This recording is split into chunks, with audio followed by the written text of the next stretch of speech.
Hola, ¿qué tal amigos? Bienvenidos a esta clase de transferencia de calor. Hoy veremos la primera parte del tema convección interna forzada. Mi nombre es Gabriel Fernando García Sánchez, espero que les sirva muchísimo esta clase. Aquí podemos ver el contenido de la presentación. Iniciaremos en esta primera clase con la introducción con los conceptos de velocidad y temperaturas promedio, la región de entrada y finalizaremos con el análisis térmico general. Bienvenidos nuevamente.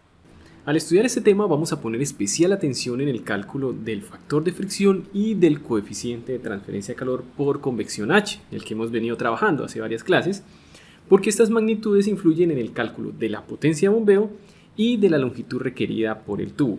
El factor de fricción influye en la caída de presión que sufre el fluido a medida que va pasando por el tubo, lo cual está relacionado con la energía que hay que darle a ese fluido para que venza esa caída de presión, para que se mueva por el tubo, es decir, con la potencia de bombeo. Y el coeficiente de transferencia de calor por convección influye en la tasa de transferencia de calor, que a su vez está relacionada con el área del tubo, como lo vimos en la ley de enfriamiento de Newton, la fórmula de la convección, es decir, está relacionada con la longitud requerida por el tubo. En este tema solo contamos con soluciones teóricas para algunos casos sencillos, por lo que en la mayoría de los casos vamos a utilizar resultados experimentales y relaciones empíricas, es decir, vamos a utilizar fórmulas que vienen de experimentos y que no provienen de una deducción minuciosa a partir de alguna ley física. Al igual que en la convección externa, aquí es muy importante conocer el régimen de flujo, si el fluido va viajando de manera organizada, es decir, en un régimen laminar, o si va viajando de manera muy desorganizada, con remolinos, es decir, en un régimen turbulento. Para ello, aquí también vamos a calcular el número de Reynolds. Recordemos, esta es la ecuación del número de Reynolds. En este caso, la longitud característica será el diámetro hidráulico, definido como 4 veces el área transversal sobre el perímetro. Por lo tanto, si tenemos un tubo circular, el diámetro hidráulico va a ser el mismo diámetro. Si tenemos un ducto cuadrado, el diámetro hidráulico será igual a la longitud del lado del cuadrado. Y si tenemos un ducto rectangular, será 2 veces la multiplicación de los lados sobre la suma de los dos lados. Podemos tomar un flujo como turbulento si el número de Reynolds nos da mayor a 10.000 y lo podemos tomar como laminar si es menor a 2.300. Para empezar, vamos a analizar cómo es el movimiento de un fluido que va por una tubería. Aquí podemos ver su perfil de velocidad. Como podemos observar, la velocidad no es uniforme, sino que va variando de acuerdo a este perfil. La longitud de las flechas indica la magnitud de la velocidad. Como podemos observar, el fluido que está más cercano a la superficie del tubo se queda completamente pegado a ella, esto debido a la viscosidad, pero a medida que nos vamos alejando de esa superficie vamos viendo cómo la velocidad va siendo mayor porque la viscosidad ya ejerce un menor efecto, llegando a un máximo de velocidad en el centro del tubo. Sin embargo, para nuestros cálculos vamos a trabajar con una velocidad promedio, así es más fácil. Para calcular esa velocidad podemos hacer este análisis. Sabemos que el flujo másico, la masa por unidad de tiempo del fluido, es igual a la densidad por la velocidad promedio por el área transversal.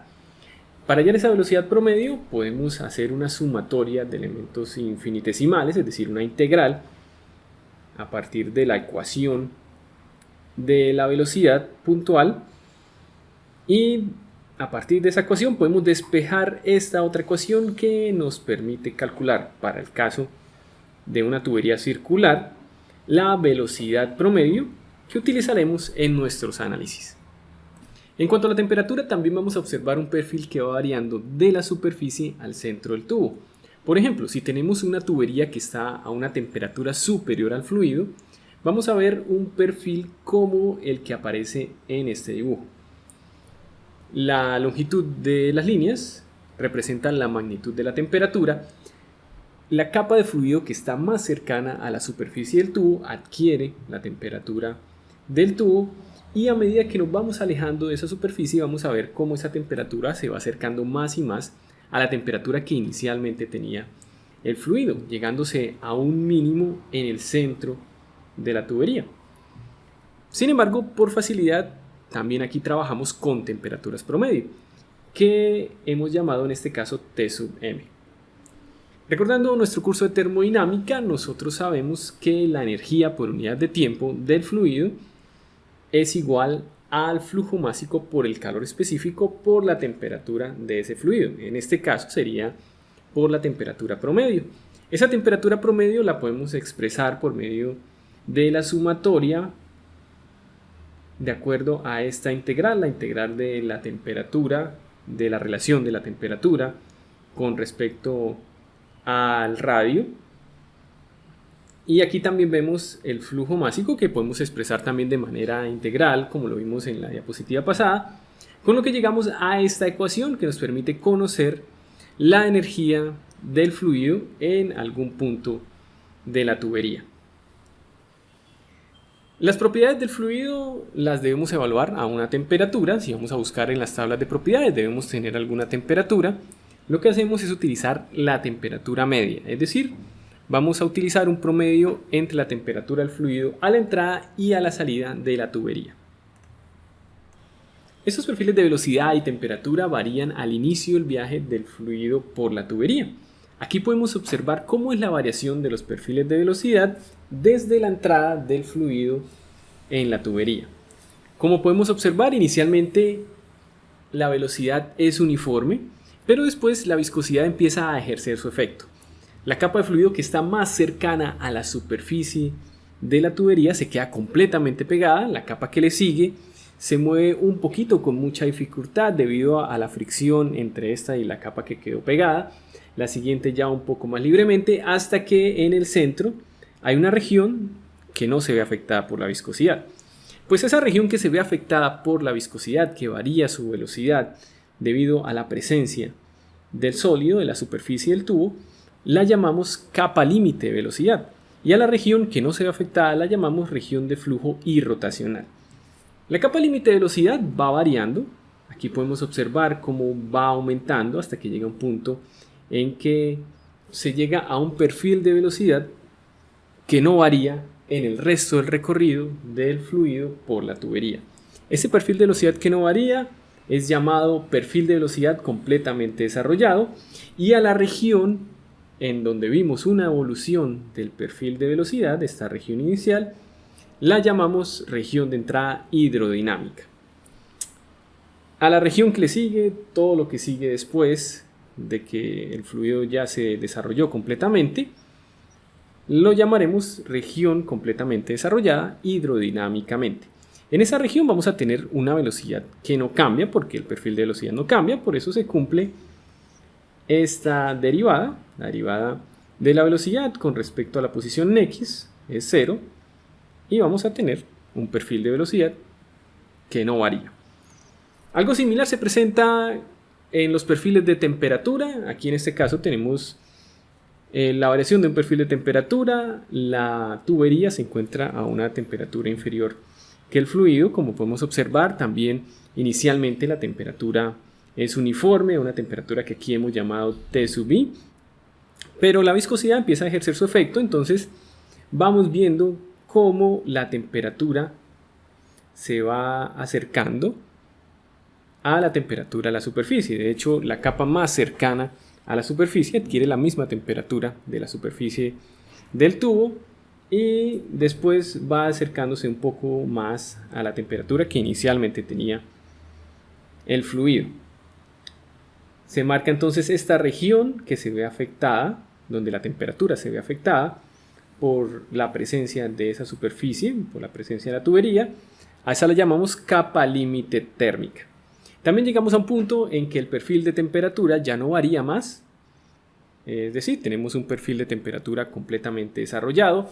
A la región de entrada, donde el perfil va evolucionando, lo llamamos región de entrada térmica, y de ahí en adelante lo llamamos región completamente desarrollado térmicamente. En esa región completamente desarrollada térmicamente vamos a ver que no hay una variación de la temperatura. Por lo tanto, esta temperatura aquí expresada de forma dimensional también va a ser igual a 0. A la región en que el fluido está desarrollado completamente, tanto térmica como hidrodinámicamente, la conocemos como región de flujo completamente desarrollado. Debido a los cambios que sufre el fluido en la región de entrada, los coeficientes de transferencia de calor por convección y de fricción disminuyen su valor a medida que el fluido va pasando por esa región. Eso lo podemos observar en esta gráfica. Aquí vemos cómo disminuye el valor del factor H, del coeficiente de transferencia de calor por convección, en la región de entrada térmica, y después llega a un valor que permanece constante durante la región desarrollada, completamente desarrollada térmicamente. Ocurre lo mismo con el factor de fricción en la región de entrada hidrodinámica y la región completamente desarrollada hidrodinámicamente. Recordemos que el número de Prandtl es un número dimensional que nos indica el espesor relativo de las dos capas límite, de la capa límite de velocidad y la capa límite térmica. Pues, si el número de Prandtl es aproximadamente igual a 1, significa que las dos capas límite coinciden entre sí. En esta gráfica estarían las dos en la misma posición. Si el número de Prandtl es mucho mayor que 1, las capas límite de velocidad, la capa límite de velocidad, crecen más rápido que la térmica, que es lo que observamos en este caso, en este ejemplo que se nos presenta en el dibujo.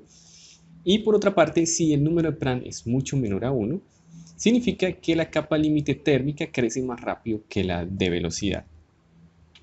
La longitud de la región de entrada, estas que vemos como LH y LT, son muy importantes porque vemos que en esa región de entrada hay grandes cambios. Por eso es bueno aprender a calcularlas. Aquí vemos algunas ecuaciones para calcular esas dos longitudes de entrada, la longitud de entrada hidrodinámica y la longitud de entrada térmica para el flujo laminar y para el flujo turbulento. En el flujo turbulento se observa que las longitudes de entrada son mucho más cortas y eso es debido al mezclado intenso. Aquí en esta gráfica observamos cómo varía el número de Nusselt a medida que el fluido va viajando por el tubo. Como podemos observar, al igual que en el coeficiente de transferencia de calor por convección, hay una disminución a medida que el fluido va pasando por la región de entrada. Y bueno, es que el número de Nusselt es directamente proporcional al coeficiente de transferencia de calor por convección. En esta región vamos a tener unos valores mucho más altos. Después llegará un punto en que alcanza un valor que permanece constante. Esa es en la región completamente desarrollada, que se encuentra a menos de 10 diámetros de distancia. Aquí vemos en el eje X la distancia desde el punto de entrada al tubo sobre el diámetro. Vemos dos casos que son los dos casos con los que generalmente nos encontramos en los problemas de ingeniería, que son cuando la temperatura de la superficie del tubo es constante y cuando el flujo de calor es constante. Hay una pequeña diferencia en los dos casos durante la región de entrada, como lo vemos acá, la línea punteada es cuando el flujo de calor es constante y la línea continua roja cuando la temperatura superficial es constante. Pero luego que pasa a la región de entrada, se alcanza un valor prácticamente igual en los dos casos. Aquí vemos diferentes ejemplos para diferentes números de Reynolds. Ya que vimos cómo va variando el flujo a medida que el fluido viaja por la tubería y vimos cómo varían el coeficiente de transferencia de calor por convección y el factor de fricción, ahora vamos a entrar al análisis térmico general del sistema. Aquí vemos un balance de energía en un elemento de flujo que va viajando por la tubería. Sabemos que la energía con la que llega el fluido puede ser representada como flujo másico por calor específico por la temperatura. Igualmente, la energía del fluido a la salida del elemento, msp por T en ese punto. Y aquí vemos el calor que está entrando al elemento de flujo. De acuerdo al balance de energía, llegamos a esta expresión. La tasa de transferencia de calor la podemos expresar como flujo másico por calor específico por la diferencia de temperaturas entre la salida y la entrada al elemento. Por lo común, las condiciones térmicas en la superficie se pueden aproximar como temperatura superficial constante o flujo de calor constante en la superficie. Los dos casos que vimos en la diapositiva pasada. Estos son los dos casos que vamos a analizar a continuación. Vamos a utilizar esta convención de signos. El subíndice I significa a la entrada y el subíndice E a la salida. Aquí vemos el primero de los dos casos, que es cuando tenemos flujo de calor constante en la superficie. En esta gráfica se presenta el comportamiento de las temperaturas del fluido en color amarillo y de la superficie en color verde. El eje Y es la temperatura y el eje X es la distancia desde la entrada al tubo. Como podemos observar, hay una diferencia de temperaturas entre la superficie y el fluido que permanece constante durante la región completamente desarrollada, una vez que se ha pasado la región de entrada. Podemos aplicar estas ecuaciones para este tipo de análisis. La primera, que es la que vimos en la diapositiva pasada, que viene de un balance de energía, y la segunda, que viene de la ley de enfriamiento de Newton. En este caso, la tasa de transferencia de calor por unidad de área, es decir, el flujo de calor, será igual a H, el coeficiente de transferencia de calor por convección, por la diferencia de temperaturas entre la superficie y el fluido en el punto que queramos analizar. Con respecto al segundo caso, cuando tenemos temperatura superficial constante, de nuevo aplicamos la ley de enfriamiento de Newton, tasa de transferencia de calor igual a H por A por delta de T promedio porque la diferencia de temperaturas va variando a medida que el fluido se mueve por la tubería. Observemos esto, que es algo muy interesante, algo muy importante. En esta gráfica se presenta la variación de las temperaturas a medida que el fluido va viajando por la tubería. De nuevo, el color verde es la temperatura de la superficie y el color amarillo representa la temperatura del fluido. Como podemos ver, aquí no hay una variación lineal de ese delta de temperaturas, de la diferencia de temperaturas entre la superficie y el fluido, sino que tiene esta forma. Por lo tanto, un promedio aritmético de la diferencia de temperaturas no da buenos resultados. Lo que se hace es un balance de energías a partir del cual se llega a esta ecuación. Con esta ecuación podemos saber la temperatura a la salida del fluido a partir de la temperatura superficial, la temperatura entrada y la relación H por área superficial sobre flujo másico por calor específico. Si ese área superficial no se toma hasta el final del tubo, sino por ejemplo hasta la mitad, pues aquí ya no vamos a tener la temperatura a la salida, sino la temperatura en la mitad del tubo. A este valor H por A sobre M punto por Cp lo conocemos como número de unidades de transferencia. Y se ha visto que si ese número es superior a 5, ya vamos a llegar al punto en que la temperatura a la salida, la temperatura del fluido, llega a ser la misma temperatura de la superficie. Ya estas dos temperaturas se han igualado.